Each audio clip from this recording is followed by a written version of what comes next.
السلام علیکم پیارے بچوں، آئیے دوبارہ اس نئے ویڈیو کے اندر آپ کا استقبال ہے۔ اس ویڈیو میں ہم ڈسکس کریں گے 10ویں جماعت جغرافیہ سبق نمبر 3 طبعی ساخت اور آبی نظام کے سوالات و جوابات۔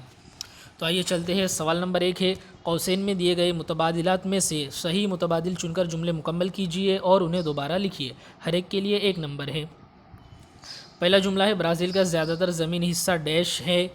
یہ سوال مارچ 2019 کے پیپر میں پوچھا گیا ہے۔ آپشن دیے گئے ہیں، الف بلند زمین کا ہے، با میدانی ہے، جیم پہاڑی ہے اور دال منتشر ٹیکریوں کا ہے۔ نمبر 2، بھارت کی طرح برازیل میں بھی ڈیش پہاڑ ہے۔ آپشن دیے گئے ہیں، اونچے پہاڑ ہے، قدیم سطح مرتفع ہے، مغربی سمت میں بہنے والے دریا ہے یا پھر برف پوش پہاڑیاں ہے۔ تیسرا ہے، دریائے ایمیزون کی وادی ڈیش ہے، سائے بارہ ہے، دلدلی ہے، انسانی بستی کے لیے ناموزوں ہے یا زرخیز ہے۔ آئیے جوابات دیکھتے ہیں۔ پہلے کا جواب ہے، برازیل کا زیادہ تر زمینی حصہ بلند زمین کا ہے۔ دوسرا ہے، بھارت کی طرح برازیل میں بھی قدیم سطح مرتفع ہے۔ اور تیسرا ہے، دریائے ایمیزون کی وادی انسانی بستی کے لیے ناموزوں ہے۔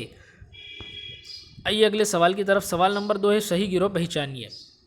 نمبر 1، برازیل کی شمال مغربی سمت سے جنوب مشرقی سمت جاتے ہوئے نظر آنے والے قدرتی ساخت کی ترتیب لگائیے۔ آپشن دیے گئے، الف دریائے پیرانا کی وادی، گیانا کی بلند زمین، برازیل کی بلند زمین، با ہے گیانا کی بلند زمین، امیزون کی وادی، برازیل کی بلند زمین، جیم ہے ساحلی علاقہ، امیزون کی وادی اور برازیل کی بلند زمین۔ سوال نمبر 2 ہے، برازیل کے یہ دریا شمالی سمت بہنے والے ہیں۔ الف ہے جروکا، زنگو، اراگوا، با ہے نیگرو، برانکا، پارو اور جیم ہے جاپوا، جاروا اور پرس۔ اس سوال کے جوابات آپ کو کمنٹ باکس میں دینے ہیں۔ آئیے اگلے سوال کی طرف۔ سوال نمبر 7 ہے، مندرجہ ذیل کے فرق لکھیے۔ نمبر 1، بھارت کی مغربی ساحلی پٹی اور بھارت کی مشرقی ساحلی پٹی، ان دونوں کا فرق ہمیں واضح کرنا ہے۔ جواب، بھارت کی مغربی ساحلی پٹی۔ نمبر 1، بھارت کی مغربی ساحلی پٹی بحر عرب سے لگی ہوئی ہے۔ نمبر 2، بھارت کی مغربی ساحلی پٹی کے علاقوں میں دریاؤں کے دہانے پر کھاڑیاں بنتی ہے۔ بھارت کی مشرقی ساحلی پٹی۔ نمبر 1، بھارت کی مشرقی ساحلی پٹی خلیج بنگال سے لگی ہوئی ہے۔ اور نمبر 2 ہے، بھارت کے مشرقی ساحلی علاقے میں دریاؤں کے دہانے پر ڈیلٹا بنتے ہیں۔ آئیے اگلے سوال کی طرف۔ درج ذیل بیانات کی جغرافیائی وجوہات لکھیے۔ سوال نمبر 1 ہے، برازیل میں مغربی سمت میں بہنے والے دریا نہیں ملتے، کیا وجہ ہے؟ ہم دیکھیں گے۔ جواب، نمبر 1، برازیل کے بیشتر دریا برازیل کی بلند زمین سے نکلتے ہیں۔ نمبر 2، برازیل کی بلند زمین کی اونچائی جنوب سے شمال کی طرف اور مغرب سے مشرق کی طرف مرحلہ وار کم ہوتی جاتی ہے۔ اس وجہ سے برازیل کے کئی دریا شمالی اور مشرقی سمت میں بہتے ہیں۔ نمبر 3، یہ تمام دریا بحر اوقیانوس میں جا کر گرتے ہیں، اس لیے برازیل میں مغربی سمت بہنے والے دریا نہیں ملتے۔ اگلا سوال ہے، بھارت کے مغربی اور مشرقی ساحلی علاقوں میں فرق پایا جاتا ہے، کیا وجہ اس کی؟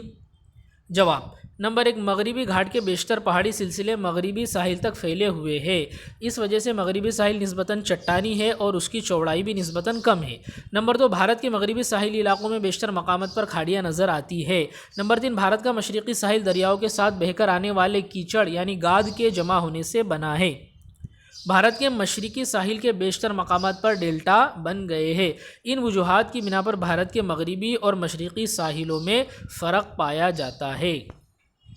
آئیے اگلا سوال، بھارت کے مشرقی ساحل پر قدرتی بندرگاہیں کم ہیں، کیا وجہ ہے اس کی؟ جواب، نمبر 1، بھارت کا مشرقی ساحل دریاؤں کے ساتھ بہہ کر آنے والے کیچڑ یعنی گاد کی اجتماع کاری سے تیار ہوا ہے۔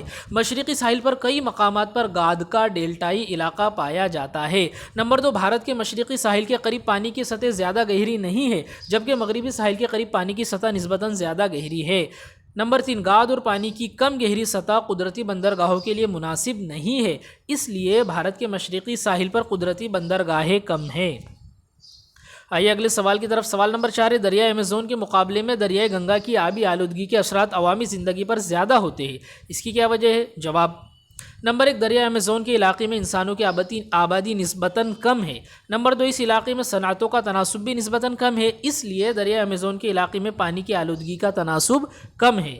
نمبر 3، دریائے گنگا کے علاقے میں انسانی بستی کا تناسب نسبتاً زیادہ ہے، اس علاقے میں صنعتوں کا تناسب بھی نسبتاً زیادہ ہے، اس لیے دریائے ایمیزون کے مقابلے میں دریائے گنگا کے پانی کی آلودگی کا اثر عوامی زندگی پر زیادہ ہوتا ہے۔ آئیے اگلا سوال ہے، مختصر جواب لکھیے۔ نمبر 1 ہے، بھارت میں دریاؤں کی آلودگی پر قابو پانے کے لیے کون کون سے منصوبے جاری ہے؟ جواب، بھارت میں دریاؤں کی آلودگی پر قابو پانے کے لیے مندرجہ ذیل منصوبے جاری ہے۔ نمبر 1، سیوریج کے پانی کی پروسیسنگ کے بغیر نکاسی پر پابندی لگانا۔ نمبر 2، کارخانوں کے آلودہ پانی کو صاف کرنے کے پروسیس سے گزار کر ندی میں چھوڑنا۔ نمبر 3، دریاؤں کے ساحل پر سیاحت کی غرض سے جانے والے سیاحوں سے پانی آلودہ نہ ہو، اس غرض کے لیے رہنما ہدایتوں کا بورڈ لگانا۔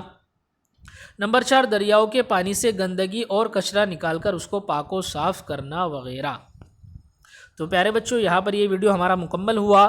اس ویڈیو میں جو سوالات و جوابات دیے گئے انہیں آپ اپنی کاپی میں لکھیں گے اور اگلے ویڈیو کا انتظار کریں گے، جب تک کے لیے ہم اگلے سوال جو ہے اگلے ویڈیو میں ڈسکس کریں گے۔ شکریہ، خدا حافظ۔